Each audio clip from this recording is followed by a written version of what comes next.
হাজার কিলোমিটারের পথ, অগণিত স্মৃতি আর একটাই অপেক্ষা, গোলাপী শহর জয়পুর। কলকাতা থেকে শুরু হওয়া আমাদের স্বপ্নযাত্রা আজ পৌঁছেছে এক নতুন অধ্যায়ে। আজ সফরের চতুর্থ দিন। গতকাল আপনারা দেখেছেন জয়পুরের সমস্ত বিখ্যাত ফোর্টসগুলি, যেমন আমের ফোর্ট, জায়গার ফোর্ট, নাহারগড় ফোর্ট। আর আজ আপনাদের ঘুরিয়ে দেখাবো হাওয়া মহল, যন্তর মন্তর, অ্যালবার্ট হল মিউজিয়াম, ইসরলট সার্গোসালি, পত্রিকা গেট, আরো কত কি। চলুন তবে শুরু হোক গোলাপী অধ্যায়।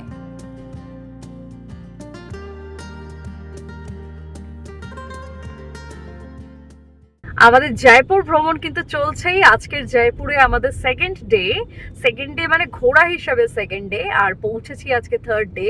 তো আজকের আমরা ফার্স্ট দেখতে চলেছি ইসরলট সার্গোসালি। এই জায়গাটির একটা তো ঐতিহাসিক তাৎপর্য রয়েছে, বাট তার সাথে সাথে এই জায়গাটির থেকে এন্টায়ার জয়পুর সিটির একটা বিভৎস সুন্দর ভিউ পাওয়া যায়। তো চলুন দেখা যাক কি এক্স্যাক্টলি আছে সেখানে।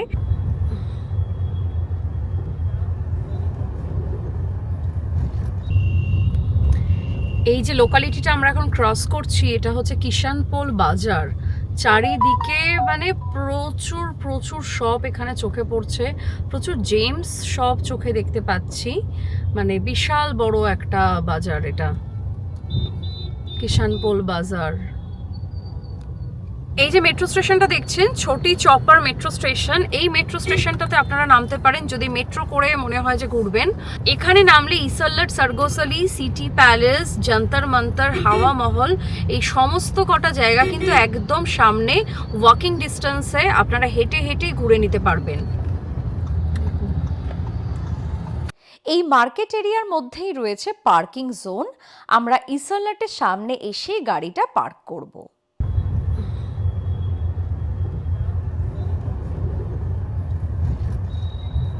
এই যে এরিয়াটা দেখছেন, এটা হচ্ছে পার্কিং এর জায়গা। এখানে আপনি গাড়ি পার্ক করলে একসাথে সিটি প্যালেস, হাওয়া মহল, ইসরলট সার্গোসালি সমস্তটা একসাথে ঘুরে দেখতে পারেন। ইসরলট সার্গোসালি জয়পুরের এক ঐতিহাসিক বিজয় স্তম্ভ এবং মিনার। সার্গোসালির অর্থ হলো স্বর্গে যাওয়ার সিঁড়ি। মহারাজা সাওয়াই ঈশ্বরী সিং এটি 1749 খ্রিস্টাব্দে নির্মিত করেন।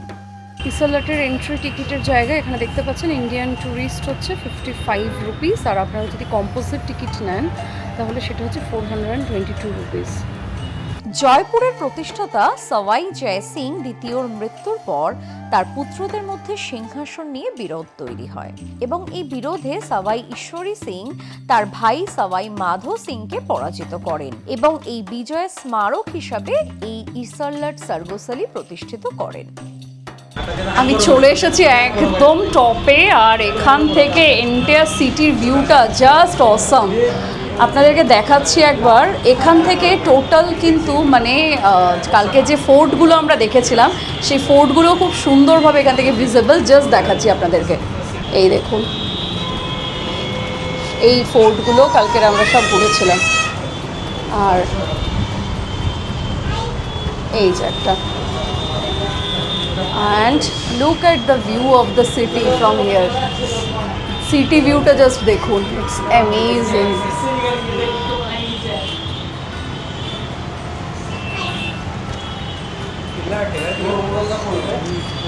নেমে যাচ্ছি এবারে, অনেকটা উপরে উঠেছিলাম, আই থিঙ্ক বোধহয় 5th to 6th ফ্লোর হবেই, বাট নামাটা মানে এখন আরো বেশি ডেঞ্জারাস লাগছে।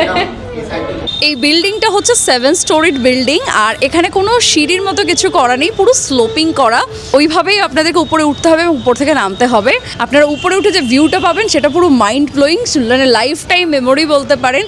যা যা জয়পুরে এসে দেখেন তা 70 to 80% এখান থেকেই ভিজিবল। এন্টায়ার সমস্ত ফোর্ট, সিটি প্যালেস, হাওয়া মহল, মানে কি নেই, যন্তর মন্তর সব কিছু আপনারা এখান থেকে দেখে নিতে পারবেন। এবার আমরা এগিয়ে চললাম যন্তর মন্তরের দিকে। চলে এসেছি যন্তর মন্তরের ভেতরে। মানে জায়গাটাতে দেখবো তো ঠিক আছে, খুবই সুন্দর, সেটা নিয়ে কোনো কথা নেই, বাট লোকের ভিড় একবার জাস্ট আপনাদেরকে তার আগে দেখিয়ে দিই। দেখুন শুধু চারিদিকটা। মানে আপনারা যদি এই হলিডে টাইমে আসার প্ল্যান করে থাকেন, মানে উইন্টারে স্পেশালি, যা রাজস্থান উইন্টারে, মানে যেখানেই যান প্রচুর লোকের ভিড় কিন্তু পাবেন। ভারতীয় নাগরিকদের জন্য এখানে টিকিট মূল্য 52 টাকা। গোলাপি শহরের এক বিস্ময়কর নাম যন্তর মন্তর, যেটি ইউনেস্কো ওয়ার্ল্ড হেরিটেজ সাইটেরও অন্তর্গত হয় 2010 সাল থেকে। আজ থেকে প্রায় 300 বছর আগে, যখন পৃথিবীতে আধুনিক প্রযুক্তির ছোঁয়া ছিল না, তখনই তৈরি হয়েছিল এমনই কিছু যন্ত্র, যা সূর্যের ছায়া দেখে বলে দিত সঠিক সময়, জানিয়ে দিত আকাশে কোথায় কোন নক্ষত্র রয়েছে। 1727 থেকে 1734 সালের মধ্যে মহারাজা সাওয়াই জয় সিং দ্বিতীয় এটি নির্মিত করেন, যিনি ছিলেন এক জ্যোতির্বিজ্ঞান প্রেমী। এখানে তিনি 20টি স্থায়ী যন্ত্র স্থাপন করেছিলেন। তবে জানেন কি যে সমগ্র ভারতে 5টি জায়গাতে রয়েছে যন্তর মন্তর: জয়পুর, নিউ দিল্লি, উজ্জয়িন, মথুরা এবং বেনারসে। তবে এগুলি সবকটার মধ্যেই জয়পুরেরটি হলো সবচেয়ে বৃহত্তম। যন্তর মন্তরে পাথরের তৈরি 4টি যন্ত্র রয়েছে, যার মধ্যে সবচেয়ে উল্লেখযোগ্য হলো সম্রাট যন্ত্র, যা নাকি সময় নিরূপণের ক্ষেত্রে কখনোই 2 সেকেন্ডের বেশিও হেরফের করে না, এবং এটি বিশ্বের বৃহত্তম পাথরের সূর্য ঘড়ি।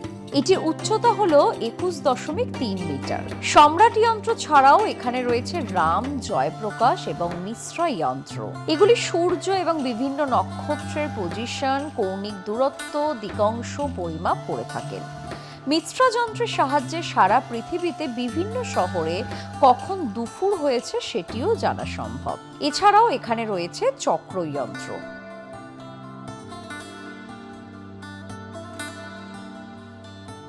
हर राशि में आपको अलग अलग दिखेगी सर, अलग अलग पोजीशन, अलग अलग डिग्री बना रहा होगा। और रियल एस्ट्रोलॉजर जो होगा ना, रियल एस्ट्रोलॉजर आपसे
এই যন্ত্রগুলি ছাড়াও আপনারা এখানে একটি মিউজিয়ামও দেখতে পারবেন, যেখানে সমস্ত যন্তর মন্তরের একটি রেপ্লিকা তৈরি করে রাখা আছে।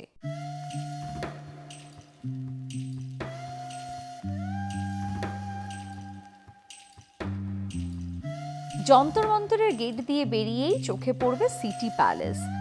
দাঁড়িয়ে আছি এখন সিটি প্যালেসের সামনে, বাট সিটি প্যালেসে আমি আজকে ঢুকবো না। আর এইখানের সিটি প্যালেসের এন্ট্রি চার্জেস অনেকটাই বেশি, মানে জাস্ট আপনি ভেতরে ঢুকবেন 300 রুপিস, তারপরে মেইন প্যালেসটা ঘুরতে গেলে 2750, মানে 2750 টাকা নেবে। তো আমার মনে হলো সেটা একটু এক্সেসিভ আর কি। তো জাস্ট বাইরে থেকে আপনাদেরকে দেখিয়ে দিলাম, টিকিটের সমস্ত ডিটেলস আমি আপনাদের সাথে শেয়ার করে দেবো। সিটি প্যালেসটি রাজপুত, মুঘল এবং ইউরোপীয় স্থাপত্যের এক অপূর্ব নিদর্শন, যেটি 1727 সালে মহারাজা সাওয়াই জয় সিং দ্বিতীয় প্রতিষ্ঠা করেন। সিটি প্যালেসে রয়েছে 3টি প্রবেশদ্বার: ত্রিপলি গেট, উদয়পোল গেট এবং বীরেন্দ্রপোল গেট। ত্রিপলি গেট রাজ পরিবারের জন্য, আর বাকি 2টি গেট এখানে সাধারণ জনসাধারণের জন্য। এর ভিতরে রয়েছে চন্দ্রমহল, যা প্রায় 7 তলা বিশিষ্ট এক ভবন, যেখানে বর্তমানে রাজ পরিবারের বাসস্থান। এছাড়াও এখানে রয়েছে মুকুট মন্দির, শ্রী মন্দির, রাঙা মন্দির, প্রীতম নিবাস, সুখ নিবাস ইত্যাদি। সিটি প্যালেসের ভিতরে রয়েছে মোবারক মহল, যা বর্তমানে একটি মিউজিয়াম। এছাড়াও রয়েছে প্রীতম নিবাস চক, যেখানে 4টি দরজা রয়েছে যা বিভিন্ন ঋতুর থিম প্রদর্শিত করে। এছাড়াও সিটি প্যালেসে ঢুকলে আপনারা দেখতে পাবেন দিওয়ানে আম, যা সভা নিবাস, রয়েছে দিওয়ানে খাস, যেটি রাজার ব্যক্তিগত কক্ষ। এছাড়াও দেখতে পাবেন মহারানী প্রাসাদ, যা রানীদের জন্য নির্মিত হলেও বর্তমানে তা এক মিউজিয়াম। হাওয়া মহল রাজস্থানের জয়পুর শহরের এক অন্যতম বিখ্যাত এবং এক প্রতীকী স্থাপত্য। 1799 খ্রিস্টাব্দে এই প্রাসাদটি তৈরি করেন জয়পুরের মহারাজা সওয়াই প্রতাপ সিং। এর নকশা করেছিলেন রাজস্থানের দক্ষ স্থপতি লালচাঁদ উস্তাদ। হাওয়া মহল মূলত তৈরি হয়েছিল রাজপুত রাজপরিবারের মহিলাদের জন্য। তখনকার সময় পর্দা প্রথা প্রচলিত ছিল, তাই রাজপরিবারের মহিলারা যেন সাধারণ মানুষের চোখে না পড়ে রাস্তার উৎসব, শোভাযাত্রা ও দৈনন্দিন জীবন দেখতে পারেন, সেই উদ্দেশ্যেই এই প্রাসাদ নির্মিত হয়েছিল। চলে এসেছি এখন হাওয়া মহলের ভেতরে, আর এখন প্রায় বেজে গেছে 5:30টার উপরে, কিন্তু এখনো প্রচুর লোকের ভিড়। অনেকেই কি করেন, হাওয়া মহলটা বাইরে থেকে দেখেই চলে যান, বাট হাওয়া মহলের ভেতরেও কিন্তু অনেক কিছু জিনিস দেখার আছে, বোঝার আছে। চলুন একবার দেখা যাক কি আছে এখানে। দেখতে পাচ্ছেন বিশাল আকার এরিয়া জুড়ে কিন্তু হাওয়া মহলটা নির্মিত, যেটা সামনের গেট থেকে একদমই বোঝা যায় না।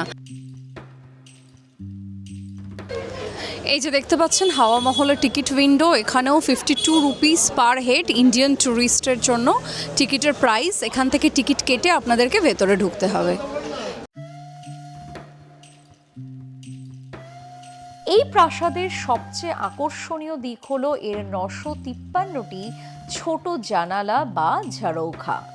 এই জানলাগুলির মাধ্যমে সবসময় বাতাস চলাচল করে, ফলে গরমের মধ্যেও ভিতরে এক ঠান্ডা অনুভূতি হয়, আর এই কারণেই এর নাম হলো হাওয়া মহল।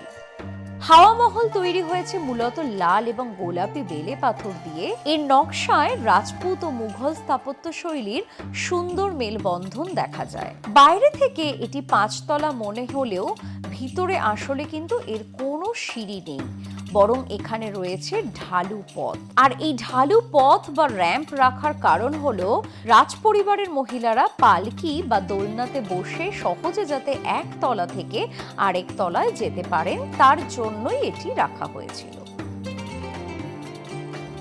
হাওয়া মহল 5 তলা বিশিষ্ট, প্রতিটি তলার আলাদা নাম এবং তার ব্যবহার ছিল।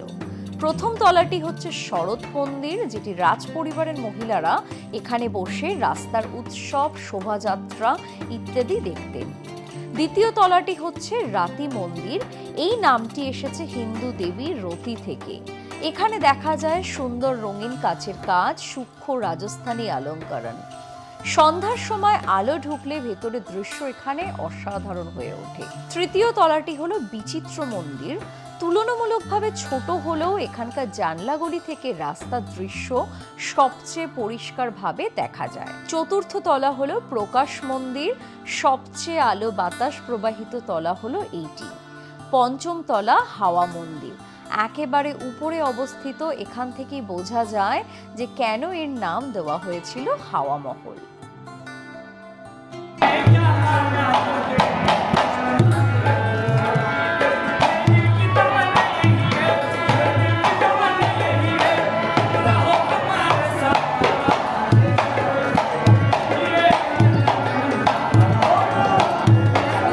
এবারে আমরা এগিয়ে চললাম আলবার্ট হল মিউজিয়ামের দিকে।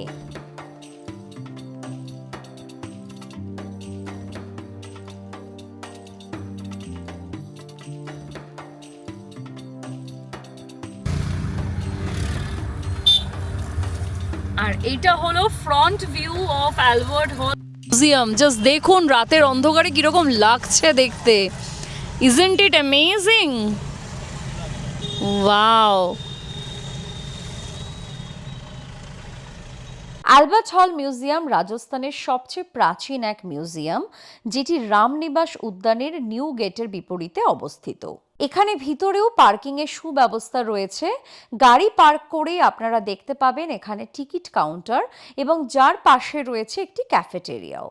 এখানে ইন্ডিয়ান পর্যটকদের জন্য টিকিটের মূল্য 40 টাকা। টিকিট কেটে মেন গেট থেকে টিকিট দেখিয়ে ভেতরে প্রবেশ করলেই সর্বপ্রথমে আপনারা দেখতে পাবেন একটি করিডর।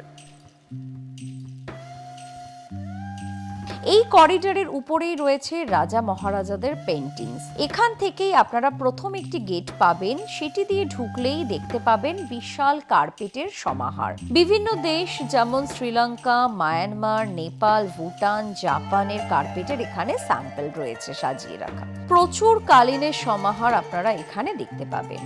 1876 সালে প্রিন্স অ্যালবার্ট এডওয়ার্ড জয়পুর সফরে আসেন এবং তার স্মৃতিতেই এটি নির্মিত হয়। এটি 1887 সালে মীর তুজমুল হুসেনের সহায়তায় জামায়ুল সুইচেন জ্যাকব দ্বারা নকশা করা হয়। শুরুতে এটিকে টাউন হল হিসাবে ভাবা হয়েছিল, তবে পরে এটি মিউজিয়ামে রূপান্তরিত করা হয়। অ্যালবার্ট হল মিউজিয়ামে আপনারা মুঘল, রাজপুত, ইসলামিক এবং ভিক্টোরিয়ান ইউরোপীয় স্থাপত্যের মিশ্রণ দেখতে পাবেন। এখানে প্রায় 19,000-এরও বেশি জিনিসপত্র রয়েছে, যার মধ্যে অস্ত্র, বর্ম, ভাস্কর্য এবং Japan, Sri Lanka, Myanmar, Hungary, Germany ইত্যাদি দেশের আন্তর্জাতিক শিল্প, মৃৎশিল্প, কার্পেট, অলংকার, বাদ্যযন্ত্র, হাতির দাঁত, পাথরের কাজ ইত্যাদি দেখতে পাবেন। এখন আপনাদেরকে যতটা দেখালাম এটা পুরোটাই রয়েছে গ্রাউন্ড ফ্লোরে।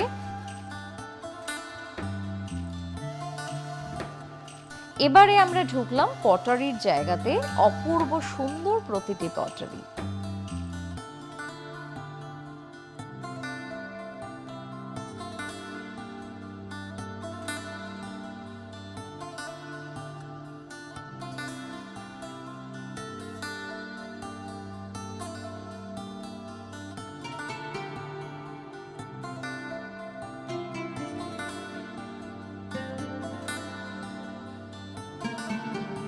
এরপরে আমরা প্রবেশ করলাম মূর্তি জোনে।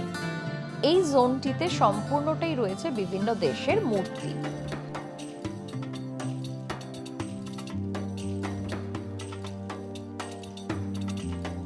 আর এর পাশেই রয়েছে অস্ত্রাগার।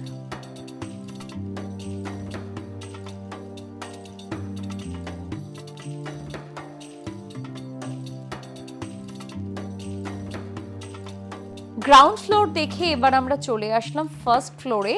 আর ফার্স্ট ফ্লোরে রয়েছে coins, marble art, wooden art, musical instrument, textile, jewellery, clay models ইত্যাদি।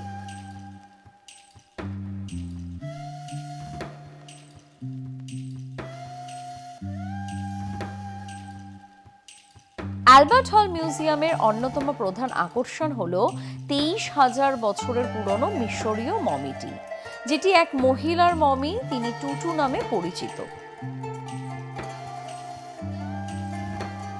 এটি খ্রিস্টপূর্ব 300 থেকে 30 অব্দের মধ্যেকার মমি। 1887 সালে এটি কায়রো মিউজিয়াম থেকে জয়পুরের তৎকালীন শাসক সোয়াই মাধো সিং এর কাছে উপহার হিসেবে আসে।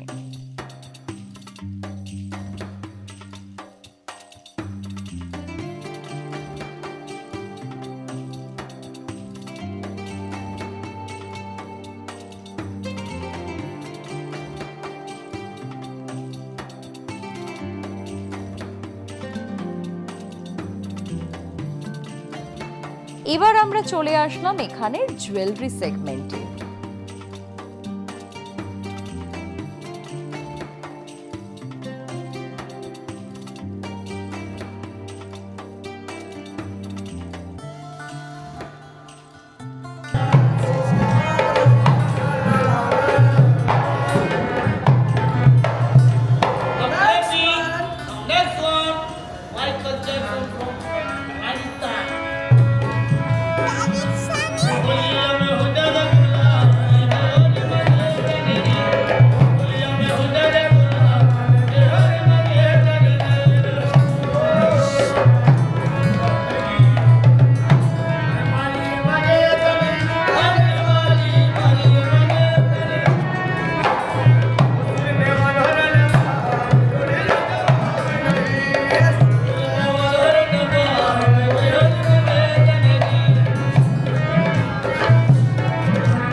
এবারে আমরা বেরিয়ে চলে আসলাম জলমহল দেখতে।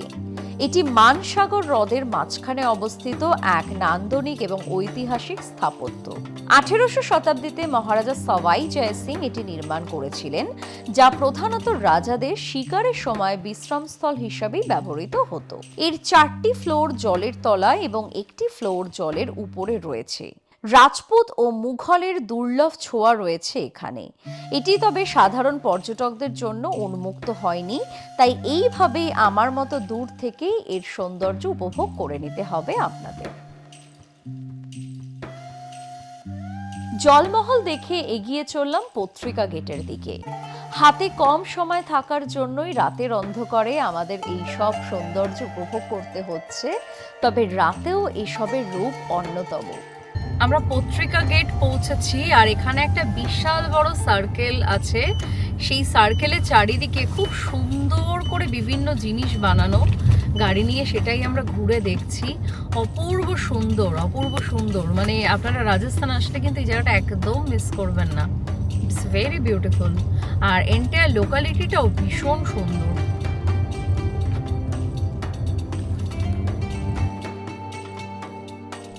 পত্রিকা গেট জহর সার্কেলে অবস্থিত এবং এটি ভারতের সবচেয়ে রঙিন দরজা হিসেবে পরিচিত।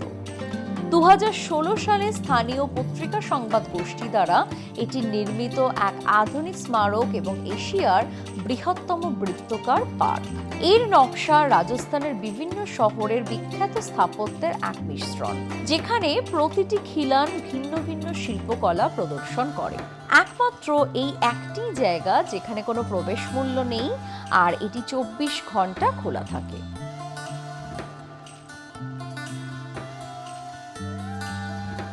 এছাড়াও আপনারা জয়পুরে ঘুরে দেখে নিতে পারেন বিড়লা মন্দির, যেটি এক লক্ষ্মীনারায়ণ মন্দির। এটি মূর্তিডুংরি পাহাড়ের পাদদেশে অবস্থিত এক শ্বেত পাথরের মন্দির। এটি 1988 সালে বিড়লা পরিবার দ্বারাই নির্মিত হয়। সকাল 8টা থেকে দুপুর 12টা এবং বিকেল 4টে থেকে 9টা অবধি এটি খোলা থাকে।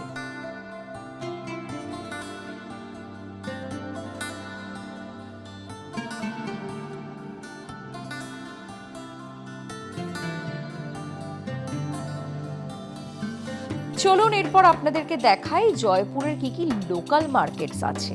এখানে প্রধানত যে মার্কেটগুলি রয়েছে তা সবই ওয়াকিং ডিস্টেন্সের মধ্যে, আর এক একটি বাজার এক একটি জিনিসের জন্য বিখ্যাত। যেমন জোহরি বাজার এখানে জুয়েলারি জেমস্টোনের জন্য বিখ্যাত, বাপু বাজার টেক্সটাইল বা জুতোর জন্য বিখ্যাত। সেরকমই ত্রিপোলিয়া বাজারে আপনারা পাবেন ব্যাঙ্গেলস বা ব্রাসের জিনিসপত্র। এছাড়াও রয়েছে নেহেরু বাজার।